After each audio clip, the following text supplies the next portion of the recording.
네, 오늘 아시아 증시는 국채 얘기로 출발을 해보도록 하겠습니다. 간밤 미국 국채 시장에는 긴장감이 감도는 모습이었는데요. 30년물이 장중 5.1%를 터치하면서 국채 시장이 요동치는 모습이었습니다.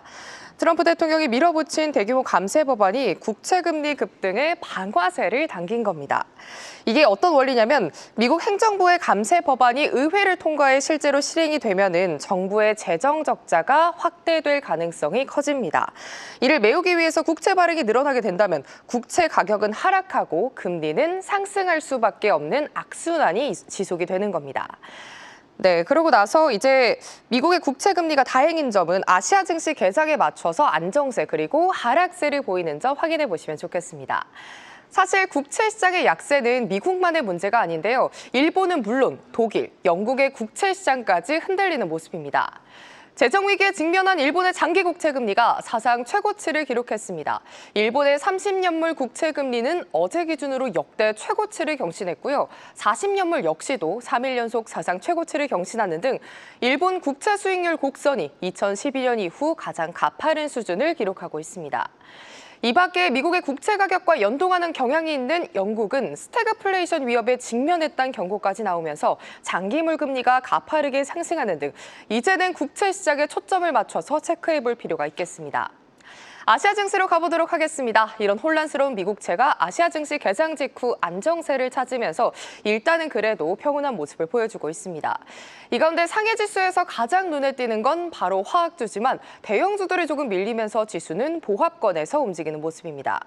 특히 비아디가 신고가 랠리를 지속하면서 계속 고점을 높여가는 점 확인해 보셔야겠고요. 현재 상해 지수는 보합권에서 거래되고 있습니다. 일본 증시 이슈는 경제 지표와 바로 미일 전화회담입니다. 오늘 오전 트럼프 대통령과 이시바 총리가 약 45분간의 전화 통화를 진행했는데요. 관세 관련해서 협의가 나온 게 아니냐 목소리가 높아지고 있습니다. 이와 관련해 일본 정부는 관세 얘기를 나눴다 정도로 언급했고 백악관에서는 공식 입장을 공개하진 않았습니다. 한편 오늘 일본의 4월 근원 CPI가 공개됐습니다. 전년 동월 대비 3.5% 상승하면서 2년여 만에 가장 빠른 연간 상승세를 보였는데요. 이런 급등 배경으로는 최근 몇 주간 가파르게 치솟는 쌀값 그리고 주요 식료품 가격 인상 등에 영향을 미친 걸로 보입니다.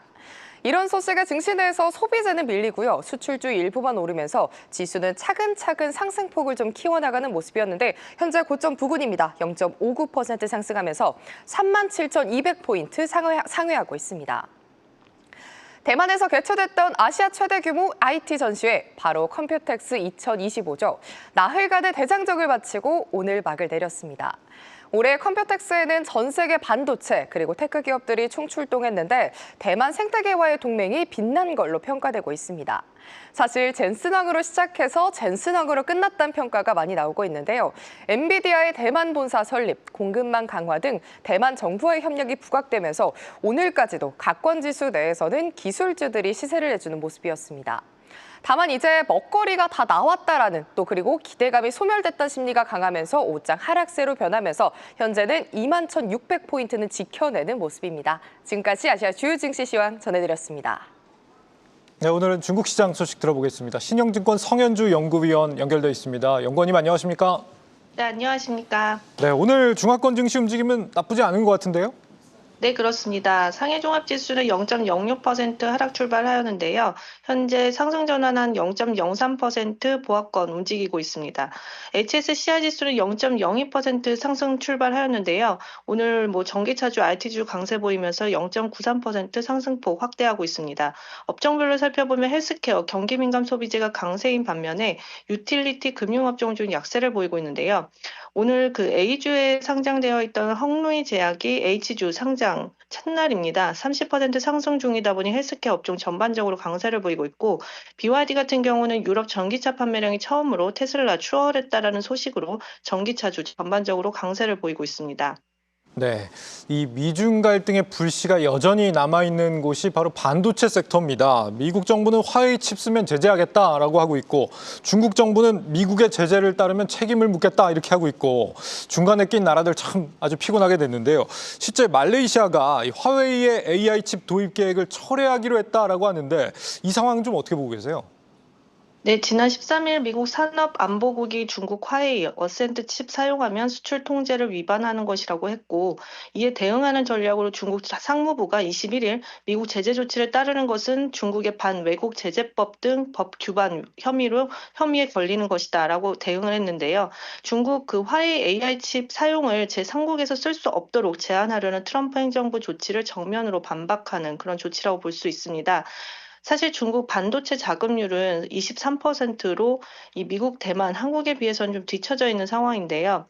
미국의 반도체 수출 규제로 해외 공장을 지어서 화웨이 등 이 반도체 공급을 이제 우회 수출하려는 그런 진행하려는 중국 정부의 계획에 일정 부분 사질이 생길 수 있습니다. 사실 중국은 이 중국 내에서의 이 AI 인프라 투자 확대에 있어서 가장 필요한 것이 아마도 이제 AI 가속기 공급인데, 이런 부분들이 좀 부족할 것으로 이제 보이는 상황에서 미국 정부의 엔비디아 칩의 이 수출 규제 또 TSMC의 규제로 인해서 중국 정부가 화웨이의 이 우회 수출이 어떻게 보면 꼭 필요하다고 볼 수 있는데요. 이 우회 수출을 통한 AI 칩 개발 측면에서는 일정 부분 중국 전략적 측면에서 타격이 될 수 있다라는 것입니다. 그런 측면에서 보면 중국 입장에서는 반도체 제재 조치에 있어서는 결국에는 미국과 향후에 일정 부분 협상을 진행할 가능성이 있다라는 그런 판단입니다.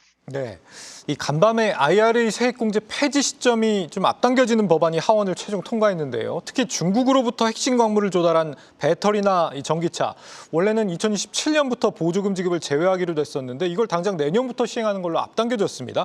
중국 업체들 타격이 좀 있을까요? 네, 중국 공화당 지도부가 이제 모든 IRA 그 세액 공제를 2028년 까지 종료하는 그런 방안들이 잠정 합의됐다라고 이제 보도가 됐는데요. 이게 조기 종료가 현실화되면 이제 미국에서 첨단 제조 생산 세액 공제 AMPC 이 혜택을 받는 기한이 이제 줄어들게 됩니다. 앞당겨지게 됩니다. 이에 따라 미국 내 태양광 패널 제조 발전 설비 투자에 대한 세액 혜택이 줄어들 가능성이 이제 제기되고 있는데, 이와 동시에 또 언급된 것이 이제 FEOC 조기 실행 가능성이 언급되고 있습니다. 중국, 러시아, 북한 등 미국이 지정한 특정 국가의 정부, 관련 단체 개인이 25% 이상 지분을 보유한 기업에 대한 규제를 이제 앞당긴다라는 건데요. 현재 미국에서 FOC에 대한 이 AMPC 보조금 지급 제한을 기존 배터리 구성 요소 및 핵심 광물에서 태양광 관련 제품까지 확대하는 방안이 논의되고 있습니다.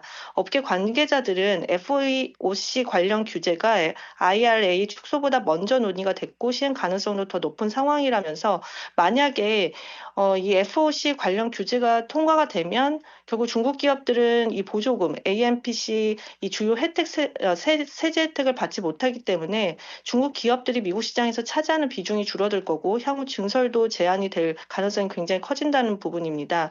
중국 기업들의 미국 진입이 결국엔 이제 제한이 된다라고 하면 뭐 태양광 과잉 공급 등은 일부 해소될 수 있겠지만 중국 기업 입장에서는 일정 부분 이제 제재를 받게 되는 건데요. 하지만 이제 이런 부분에 있어서는 공화당 내부에서도 IRA 혜택 축소 폐지에 대한 의견이 아직까지는 좀 크게 엇갈리다 보니 최종 결론이 이제 어떻게 될지는 향후에 좀 지켜봐야 될 부분이라는 판단입니다. 네, 우리 배터리 업체들도 사실 중국산 핵심 광물 의존도가 상당히 높기 때문에 같이 좀 유념해서 봐야 될 사안 같습니다. 여기까지 듣겠습니다. 연구원님 말씀 잘 들었습니다. 네, 감사합니다. 네, 신영증권 성현주 연구위원과 함께했습니다. 아시아 증시 주요 뉴스입니다. 오늘 오전 이시바 총리와 트럼프 대통령이 약 45분간 전화회담을 진행했습니다. 이시바 총리는 자신과 트럼프 대통령이 관세 협상에 대해 의견을 교환했으며 관세 철폐에 대한 입장에는 변환이 없다는 입장을 밝혔습니다. 일본 증시 상장 기업 중 대부분의 기업이 실적이 6년 만에 하락세를 보였습니다. 이는 중국의 관세 정책과 엔화 강세 영향으로 풀이됩니다. 무디스가 인도의 석유 수요는 2030년까지 연평균 3에서 5%의 성장률을 기록하며 중국을 앞지를 거라고 전망했습니다. 원유 소비 급증의 배경으로는 강력한 경제 성장과 산업화 확대를 꼽았습니다. 인도네시아 중앙은행이 올해 인도네시아 경제 성장률을 기존 4.6%에서 5.4% 범위로 기존보다 하향 조정했습니다. 한편 인도네시아 중앙은행은 경기 부양을 위해 지난달 금리를 인하한 바 있습니다. 지금까지 아시아 주요 뉴스였습니다. 계속해서 다양한 경제 이슈를 알고 싶다면 구독과 좋아요, 알림 설정 부탁드립니다. AI 캐스터 권미정이었습니다.